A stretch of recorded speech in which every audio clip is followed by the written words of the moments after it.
Seigneur.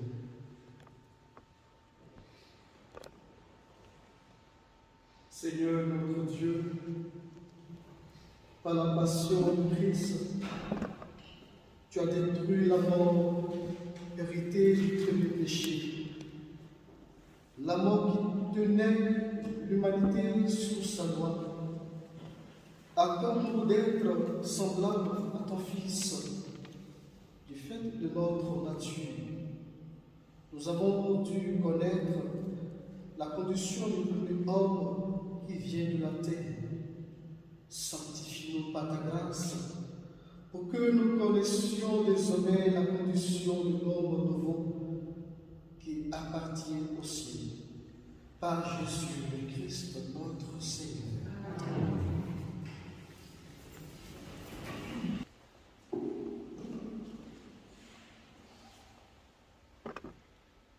Lecture du prophète Isaïe. Mon serviteur réussira, dit le Seigneur. Il montera, il s'élèvera, il sera exalté. La multitude avait été consternée en le voyant, car il était si défiguré qu'il ne ressemblait plus à un homme. Il n'avait plus l'apparence d'un fils d'homme. Il étonnera de même une multitude de nations. Devant lui, les rois resteront bouche bée, car ils verront ce que jamais on ne leur avait dit. Ils découvriront ce dont ils n'avaient jamais entendu parler. Qui aurait cru ce que nous avons entendu? Le bras puissant du Seigneur, à qui s'est-il révélé? Devant lui, le serviteur a poussé comme une plante chétive, une racine dans une terre aride. Il était sans apparence ni beauté qui attire le regard. Son aspect n'avait rien pour nous plaire.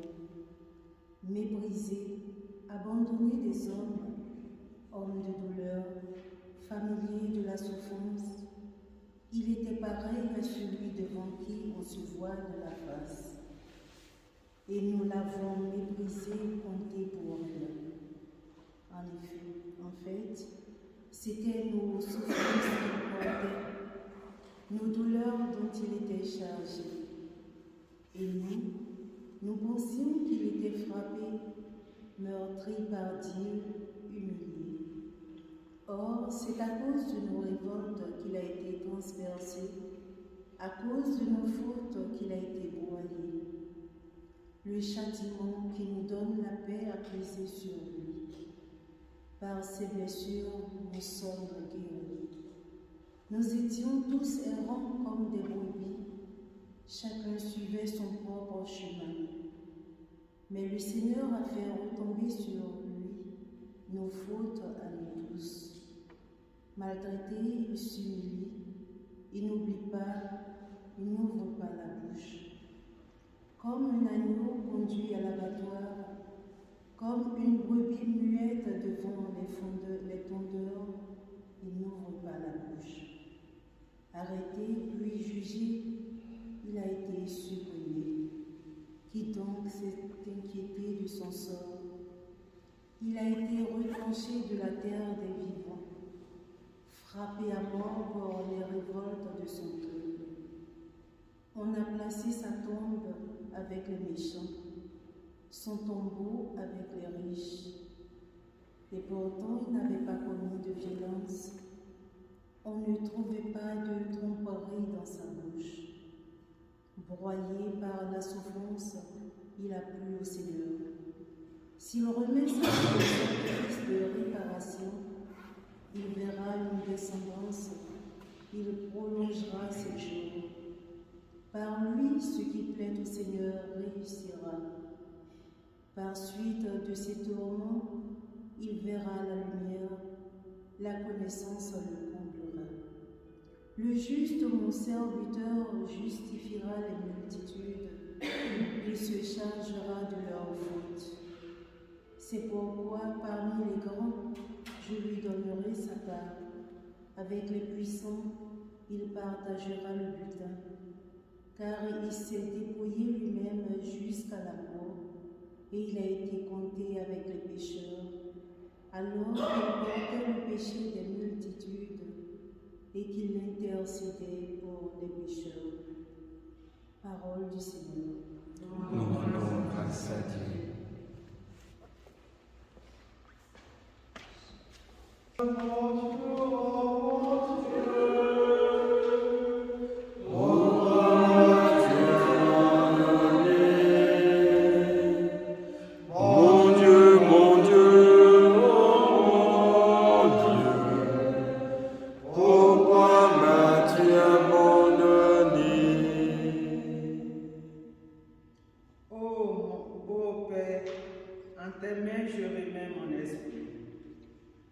En toi, Seigneur, j'ai mon refuge.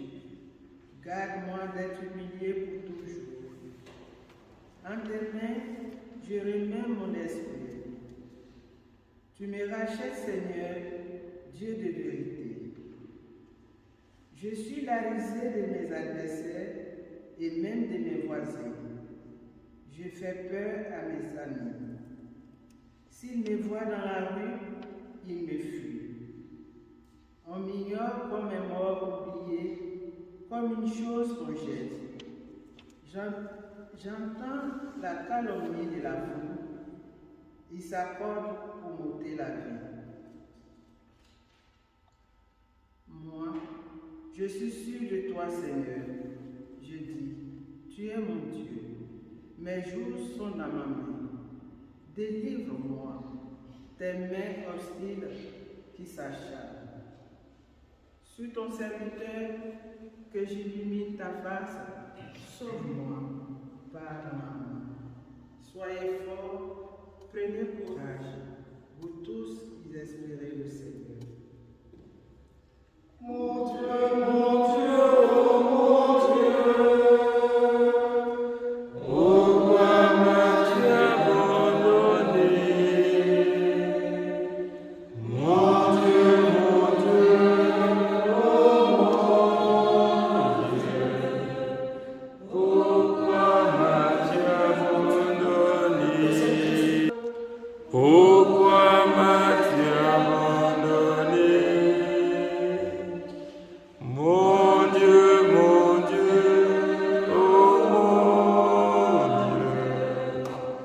pourquoi m'as-tu abandonné? Lecture de la lettre aux Hébreux. Frères, en Jésus, le Fils de Dieu, nous avons le grand prêtre par excellence. Celui qui a traversé les cieux. Tenons donc ferme l'affirmation de notre foi. En effet, nous n'avons pas un grand prêtre incapable de compatir à nos faiblesses.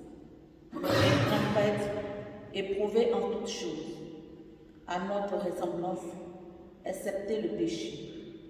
Avançons-nous donc avec assurance vers le trône de la grâce, pour obtenir miséricorde et recevoir en temps voulu la grâce de son secours. Le Christ, pendant les jours de sa vie dans la chair, offrit avec un grand cri et dans les larmes des prières et des supplications à Dieu qui pouvaient le sauver de la mort. Et il fut exaucé en raison de son grand respect. Bien qu'il soit le Fils, il apprit par ses souffrances l'obéissance qui conduit sa perfection, et il est devenu pour tous ceux qui lui obéissent la cause du salut éternel. Parole du Seigneur. Nous rendons grâce à Dieu.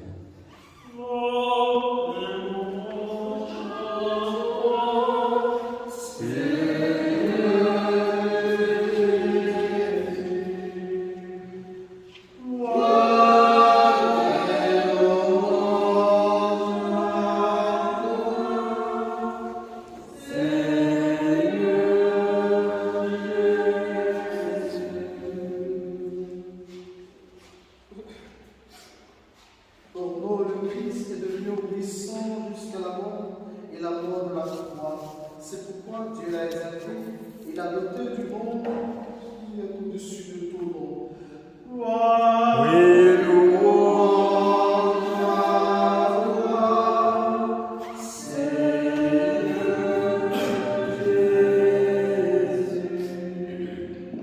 La passion de notre Seigneur Jésus-Christ selon Saint Jean.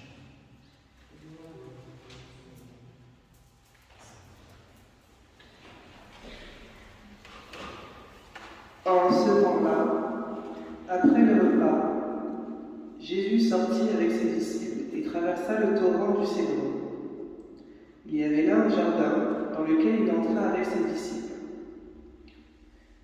Judas qui le livrait connaissait l'endroit, lui aussi, car Jésus et ses disciples s'y étaient souvent réunis.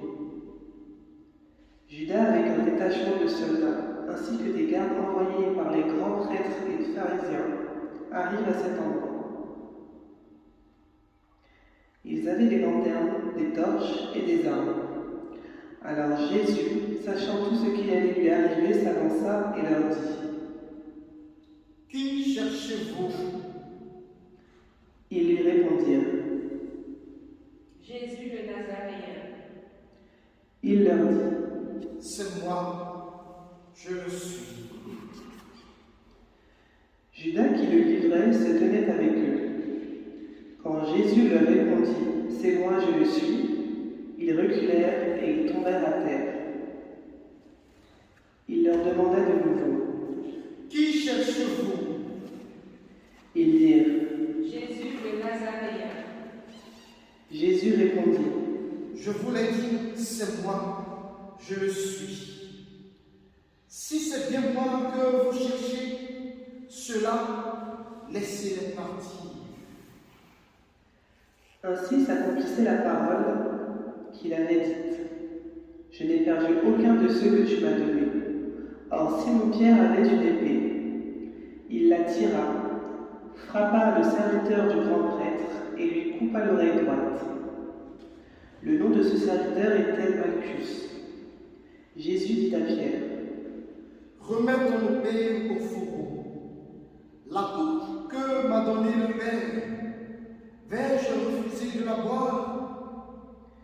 Alors la troupe, le commandant et les gardes juifs se saisirent de Jésus et le ligotèrent. Ils l'emmenèrent d'abord chez Anne, beau-père de Caïphe, qui était grand prêtre cette année-là. Saïphe était celui qui avait donné aux Juifs ce conseil. Il vaut mieux qu'un seul homme meure pour le peuple. Or, Simon-Pierre ainsi qu'un autre disciple suivaient Jésus. Comme ce disciple était connu du grand prêtre, il entra avec Jésus dans le palais du grand prêtre. Pierre se tenait près de la porte dehors. Alors l'autre disciple, celui qui était connu du grand prêtre, sortit, dit un mot à la servante qui gardait la porte et fit entrer Pierre. Cette jeune servante dit alors à Pierre : N'es-tu pas toi aussi l'un des disciples de cet homme? Il répondit : Non, je ne le suis pas.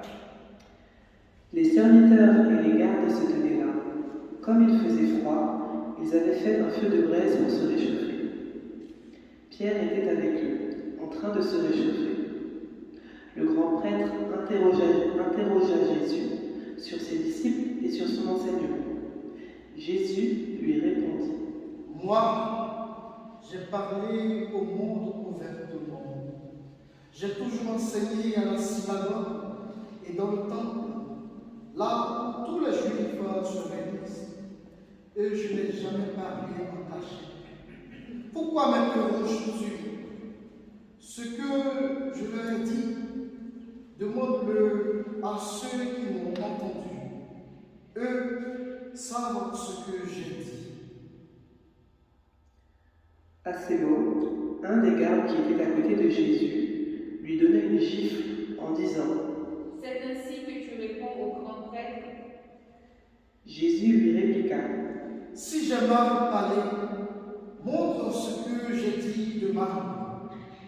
Mais si j'ai bien parlé, pourquoi me frappes-tu? Anne l'envoya toujours ligoté au grand prêtre Caïphe. Simon-Pierre était donc en train de se chauffer. On lui dit: N'es-tu pas toi aussi l'un de ses disciples? Pierre le nia et dit: Non, je ne le suis pas. Un des serviteurs du grand prêtre, parent de celui à qui Pierre avait coupé l'oreille, insista. Est-ce que moi je ne t'ai pas vu dans le jardin avec lui? Encore une fois, Pierre le nia. Et aussitôt un coq chanta. Alors on amène Jésus de chez Caïphe au prétoire. C'était le matin. Ceux qui l'avaient amené n'entrèrent pas dans le prétoire pour éviter une souillure et pouvoir manger l'agneau pascal. Pilate sortit donc à leur rencontre et demanda: Quelle accusation portez-vous contre cet homme?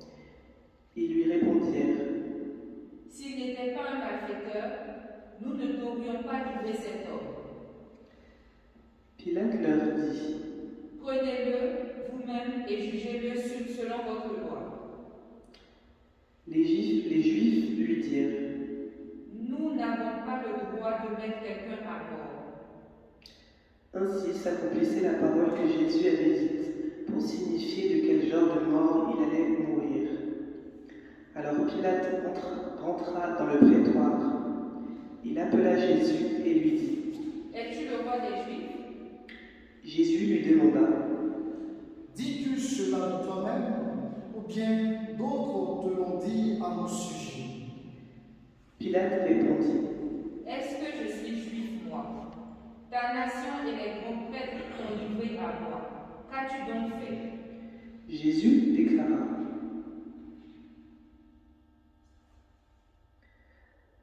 Ma royauté n'est pas de ce monde.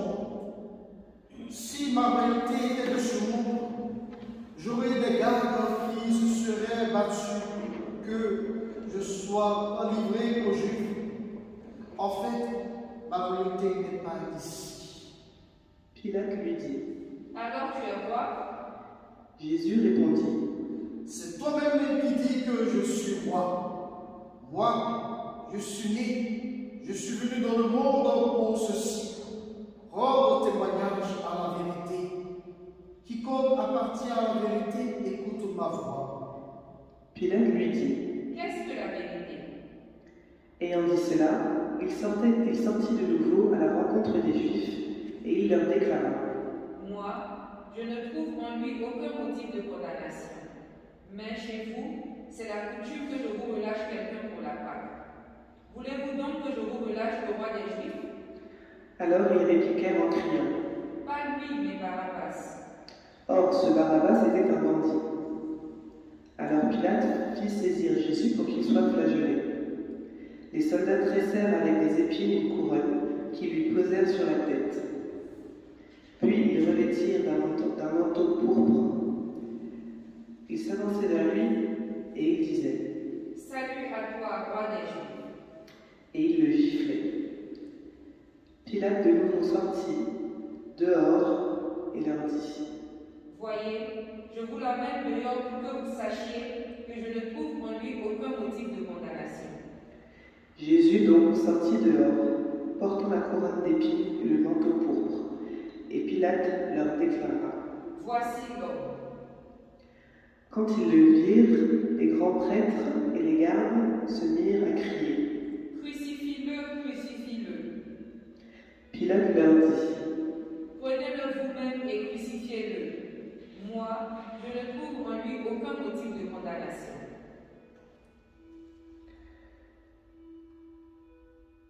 Ils lui répondirent: Nous avons une loi, et suivant la loi, il doit mourir, parce qu'il s'est fait fils de Dieu. Quand Pilate entendit ces paroles, il redoubla de crainte. Il rentra dans le prétoire et dit à Jésus: D'où es-tu? Jésus ne lui fit aucune réponse. Pilate lui dit alors: Tu refuses de me parler à moi? Ne sais-tu pas que j'ai pouvoir de te relâcher et pouvoir de te crucifier? Jésus répondit: Tu n'aurais aucun pouvoir sur moi si tu ne l'avais reçu dans moi. C'est pourquoi celui qui m'a livré à toi porte un péché plus grand. Dès lors, Pilate cherchait à le relâcher, mais des Juifs se mirent à crier. Si tu le relâches, tu n'es pas un ami de l'empereur. Quiconque se fait roi s'oppose à l'empereur. En entendant ces paroles, Pilate amena Jésus en dehors. Il le fit asseoir sur une estrade, au lieu du dallage. En hébreu, Gabata. C'était le jour de la préparation de la Pâque, vers la 6e heure, environ midi.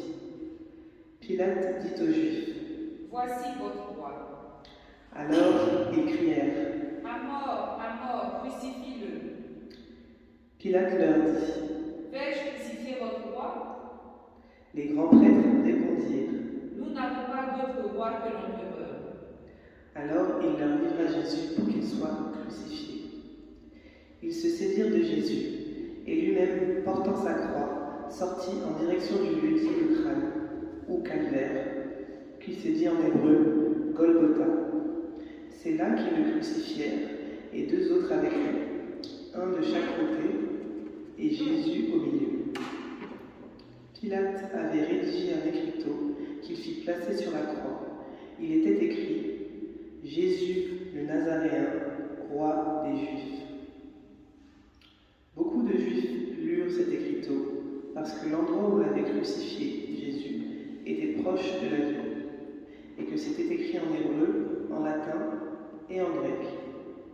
Alors les grands prêtres de Juifs dirent à Pilate, « N'écris pas roi des Juifs, mais cet homme a dit, je suis le roi des Juifs. » Pilate répondit, « Ce que j'ai écrit, je l'ai écrit. » Quand les soldats eurent crucifié Jésus, ils prirent ses habits. Ils en firent 4 parts, une pour chaque des soldats.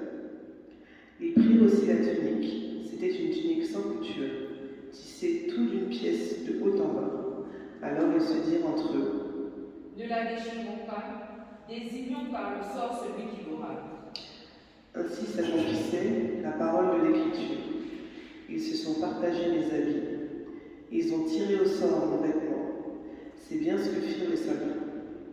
Or, près de la croix de Jésus se tenait sa mère et la sœur de sa mère, Marie, femme de Cléophas, et Marie-Madeleine.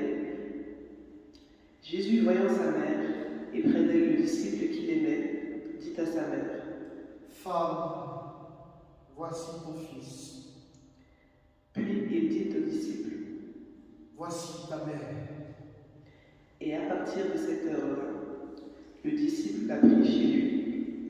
Après cela, sachant que tout désormais était achevé, pour que l'Écriture s'accomplisse jusqu'au bout, Jésus dit, « J'ai soif. » Et il y avait là un récipient plein d'une boisson vinaigrée.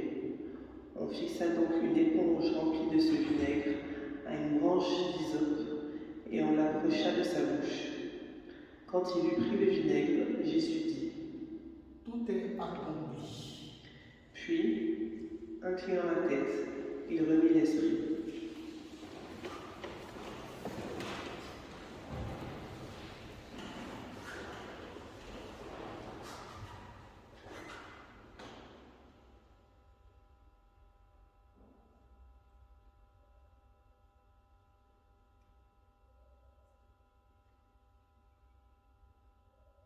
Oh Jésus, c'est pour moi que tu meurs sur toi.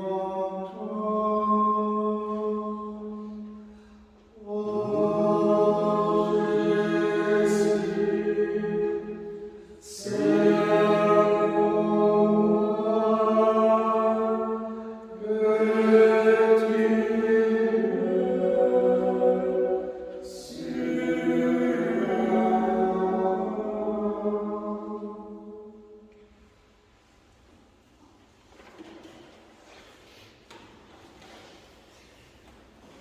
Comme c'était le jour de la préparation, c'est-à-dire le vendredi, il ne fallait pas laisser de corps en croix durant le sabbat, d'autant plus que ce Shabbat était le grand jour de la Pâque. Aussi, les Juifs, demandèrent à Pilate qu'on enlève les corps, après leur avoir brisé les jambes. Les soldats allèrent donc briser les jambes du premier, puis de l'autre homme crucifié avec Jésus. Quand ils arrivèrent à Jésus, voyant qu'il n'était pas mort, ils ne lui brisèrent pas les jambes, mais un des soldats, avec sa lance, lui perça le côté. Et aussitôt, il en sortit du sang et de l'eau. Celui qui a vu rend témoignage, et son témoignage est véridique. Et celui-là sait qu'il dit vrai, afin que vous aussi vous croyiez. Cela, en effet, arriva pour que s'accomplisse l'Écriture. Aucun de ces os ne sera brisé. Un autre passage de l'Écriture dit encore « Ils lèveront les yeux vers celui qu'ils ont transpercé. » Après cela, Joseph d'Arimathie, qui était disciple de Jésus, mais en secret par crainte des Juifs, demanda à Pilate de pouvoir enlever le corps de Jésus. Et Pilate le permit. Joseph vient donc enlever le corps de Jésus.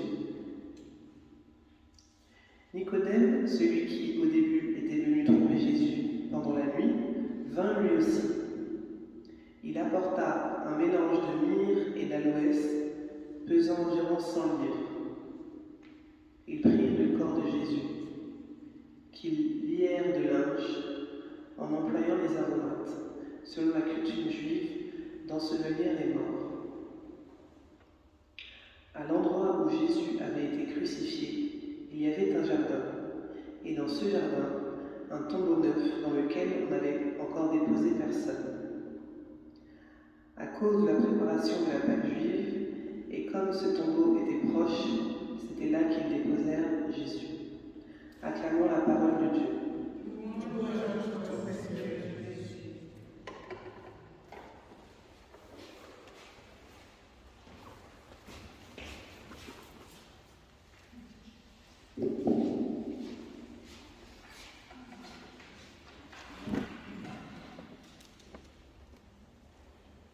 Il n'y a pas de plus grand amour que de donner sa vie pour ceux qu'on aime. Ce récit de la passion du Christ, nous la connaissons bien, parce que nous l'avons entendu et médité nombre de fois. Et pourtant,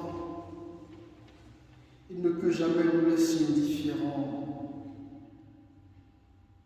C'est la passion de l'homme abandonné, trahi, bafoué. Elle nous montre un chemin déroutant, revoltant, où apparemment Dieu se tait. Mes frères et mes sœurs, si nous nous réunissons à l'église le vendredi saint, ce n'est pas seulement pour commémorer l'anniversaire d'un événement vieux de 2000 ans, c'est d'abord pour communier aux souffrances. Oui, communier aux souffrances volontaires de Jésus, qui donne sa vie pour sauver tous les hommes. La croix est la victoire de l'amour. Victoire de Dieu.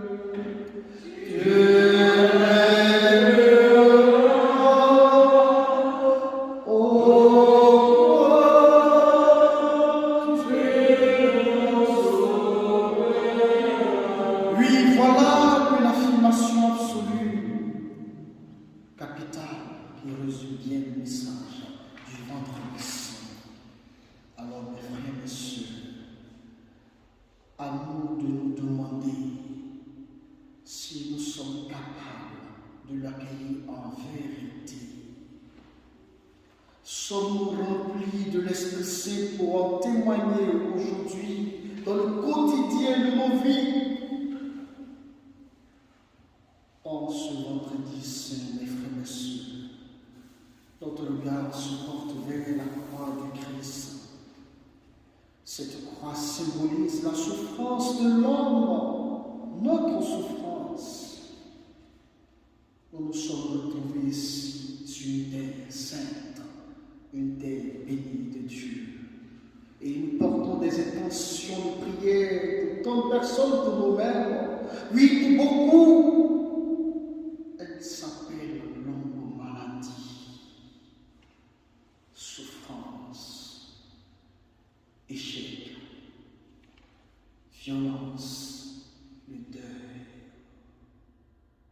Nous savons comment nous nommons exactement le poids qui ploie sur nos épaules. Mais la croix du Christ n'est pas une croix comme les autres. Elle est pour tous les hommes et pour chacun de nous unique, absolument unique. Elle est notre unique espérance parce qu'elle est la victoire de l'amour. Oui, la victoire de l'amour. En ce vendredi saint, nous ne célébrons pas la souffrance ni la mort. Nous célébrons le signe de l'immense amour de Jésus-Christ et de Dieu notre Père pour tous les hommes, sans exception. Oui, mes frères et mes sœurs, en ce vendredi saint, les uns pour les autres, nous prierons l'Esprit Saint pour qu'il nous ouvre chacun de nos cœurs à l'intelligence de plus en plus grande de ce mystère d'amour qu'est le mystère de la croix. Et c'est alors que nous pourrons chanter en toute vérité. Victoire,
pour la Sainte Église. Prions sagement.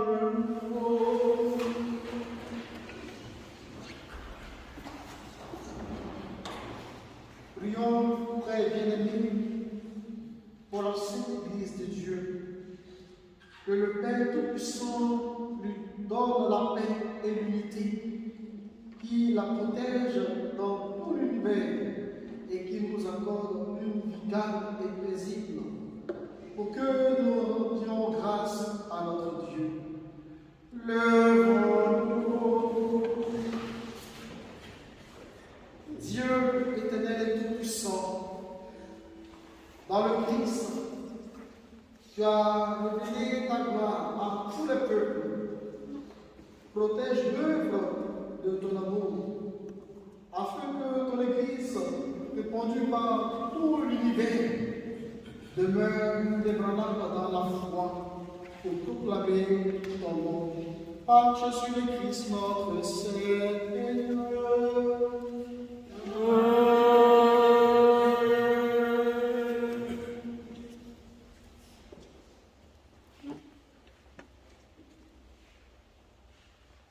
Pour le pape, Prions-nous.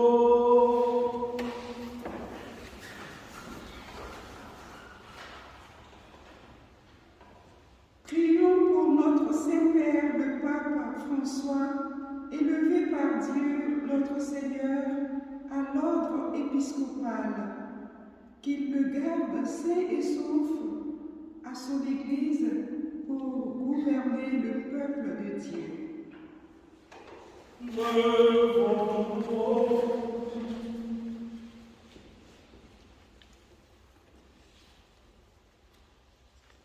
Dieu éternel tout-puissant, dont la sagesse organise toutes choses, daigne écouter notre prière.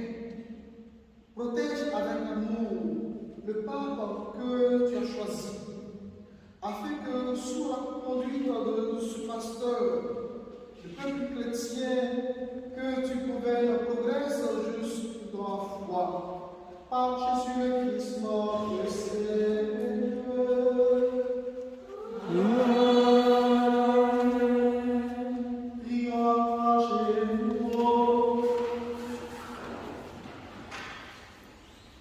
Pour le clergé et le peuple fidèle, prions pour notre évêque Pierre Baptista, pour tous les évêques, les prêtres, les diacres, pour tous ceux qui remplissent des ministères dans l'Église et pour l'ensemble du peuple des croyants.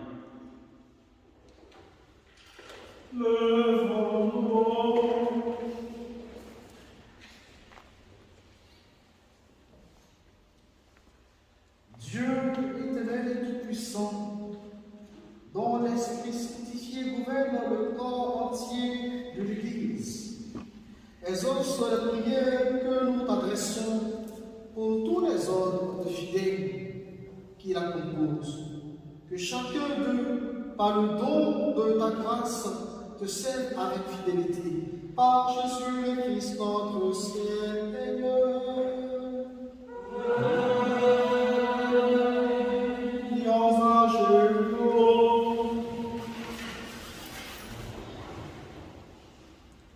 Prions pour les catéchumènes.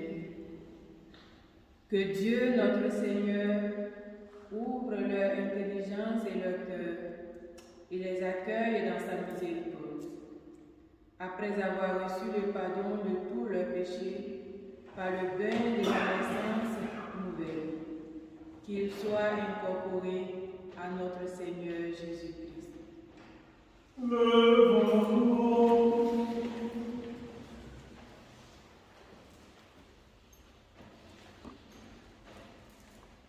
Dieu éternel et tout-puissant, toi qui as su toujours la fécondité de ton Église, augmente à nos catéchumènes l'intelligence et la foi, qu'ils renaissent à la source du baptême et prennent place parmi tes enfants d'adoption.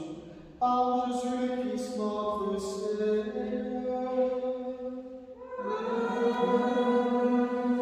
Prions à genoux.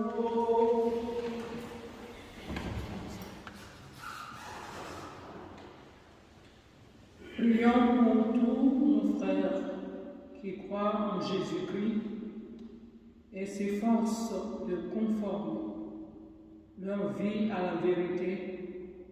Demandons au Seigneur notre Dieu de les rassembler et de les garder dans l'unité de son Église.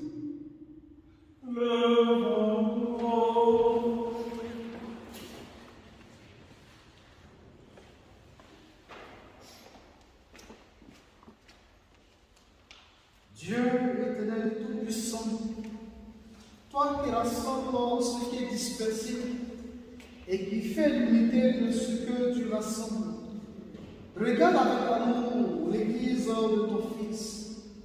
Nous te prions d'unir dans la totalité de la foi et par le lien de la charité tous les hommes qu'un seul baptême a consacrés. Par Jésus-Christ notre Seigneur.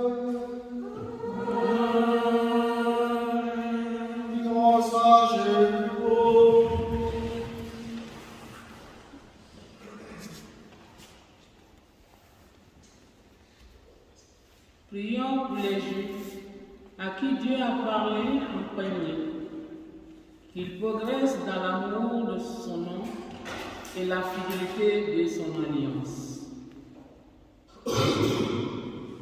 Levons-nous.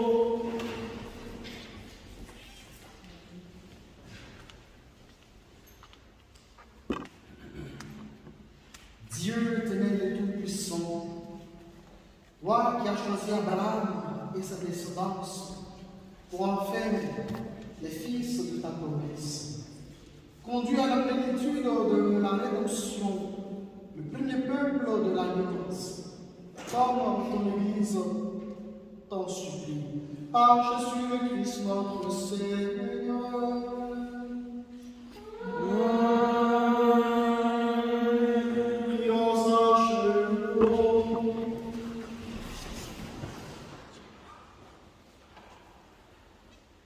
Pour ceux qui ne croient pas en Jésus-Christ. Prions pour ceux qui ne croient pas en Jésus-Christ. Demandons qu'à la lumière de l'Esprit Saint, ils soient capables eux aussi de s'engager pleinement sur le chemin du salut. Levons-nous.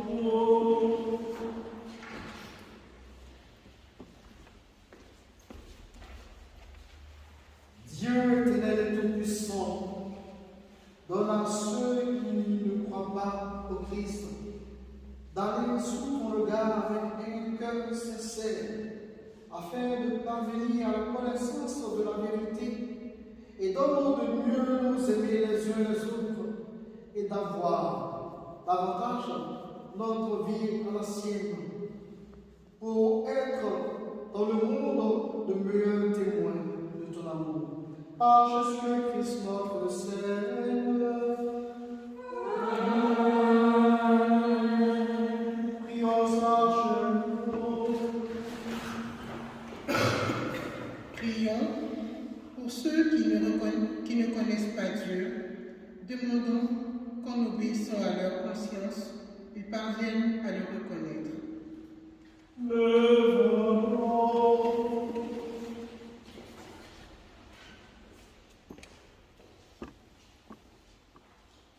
Dieu éternel et tout-puissant, toi qui as créé les hommes qui te cherchent de tout le cœur, et que le cœur s'apaise en te trouvant, fais qu'au milieu des difficultés de ce monde, tous puissent discerner les signes de ta bonté et rencontrer les témoins de ton amour. Qu'ils aient le bonheur de te rencontrer, de te reconnaître, toi, le seul vrai Dieu et le Père de tous les hommes, par Jésus le Christ notre Seigneur.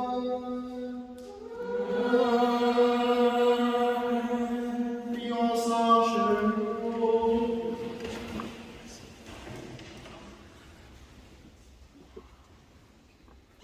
Prions pour les chefs d'État et tous les responsables des affaires publiques. Que le Seigneur, notre Dieu, dirige leur esprit et leur cœur selon sa volonté pour la paix et la liberté de tous. Levons-nous.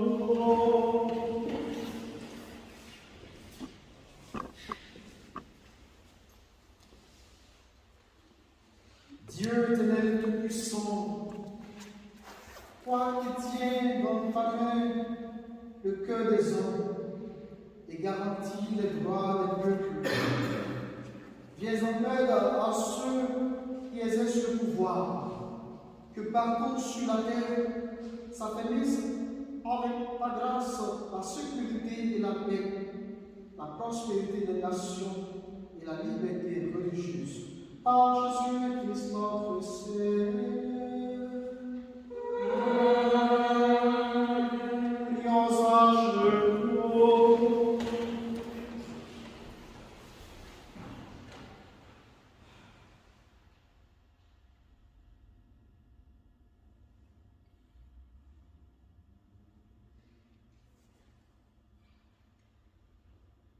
Prions.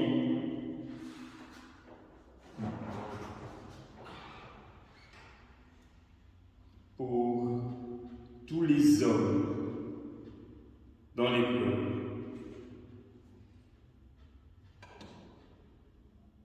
Frères bien-aimés, prions Dieu le Père Tout-Puissant d'avoir pitié des hommes dans les peuples, qu'il débarrasse le monde de toute erreur, qui chasse les épidémies et repousse la famine, qu'il vide les prisons et délivre les captifs, qu'il protège ceux qui voyagent, qu'il ramène chez eux les exilés, qu'il donne la force aux malades et accorde le salut aux mourants.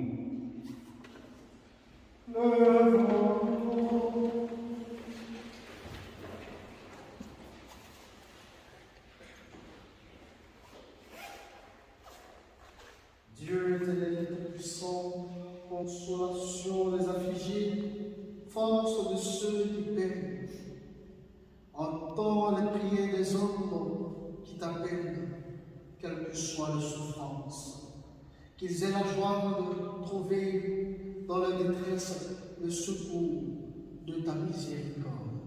Par Jésus-Christ notre Seigneur.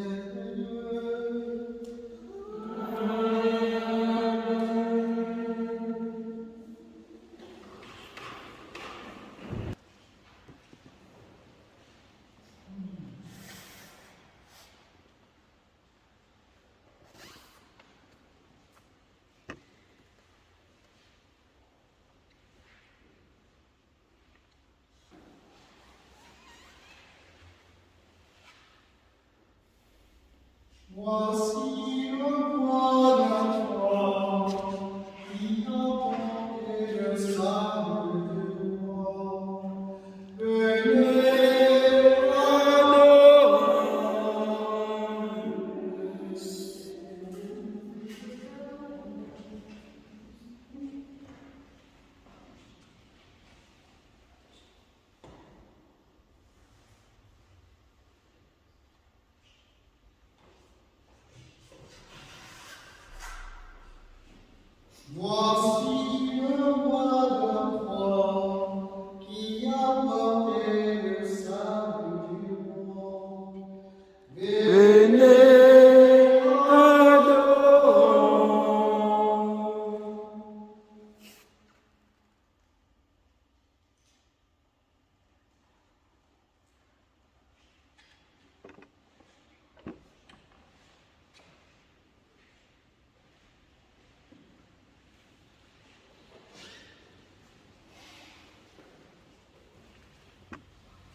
Heureux les habitants de part du Seigneur.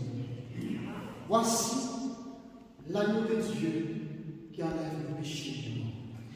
Seigneur, je suis ravi de te recevoir. Bénissons une parole de ce rire. Que le corps et le sang du Christ nous gardent pour la vie éternelle. Amen.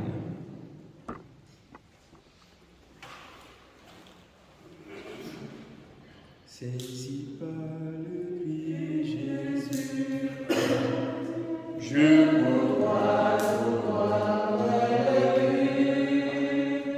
pour lui, j'ai tout sacrifié car pour moi il s'est livré. Un jour, Seigneur, ta main m'a saisi, tu m'as choisi et je t'ai suivi. Saisi par le cri Jésus, je courroie pour toi vers le but. Pour lui, j'ai tout sacrifié, car pour moi il s'est livré. Seigneur, j'étais ton pire ennemi, mais tu as fait de moi ton ami. Saisi par le cri Jésus, je courroie pour toi vers le but. Pour lui, j'ai tout sacrifié, car pour moi il s'est livré. Tous mes péchés ne sont pardonnés, puisque je crois ma vie a changé. Saisi par le cri Jésus, je courroie pour toi vers le but. Pour lui, j'ai tout sacrifié, car pour moi il s'est livré. Pour moi la vie, c'est toi Jésus-Christ, vivre avec toi est mon seul souci. Saisi par le cri Jésus, je courroie tout droit vers le but. Pour lui, j'ai tout sacrifié, car pour moi il s'est livré.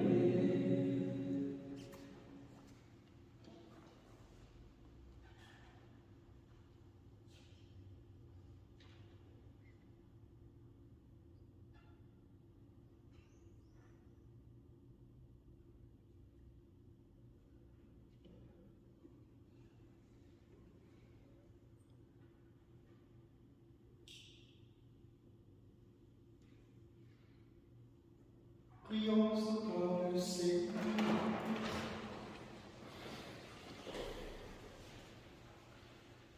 Dieu de puissance et de miséricorde, toi qui nous as renouvelés par la mort et la résurrection de ton Christ, entretiens en nous l'œuvre de ton amour, que notre communion à ce mystère consacre notre vie à ton service.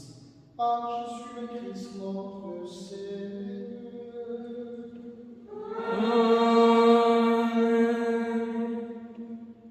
Après la première prière, nous nous retirons en silence. Veuillez vous incliner.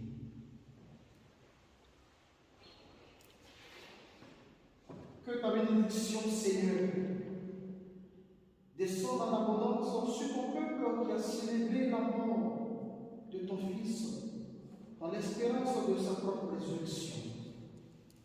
Accorde-lui pardon et réconfort. Augmente sa foi. Assure son éternelle rédemption Par Jésus le Christ, notre Seigneur.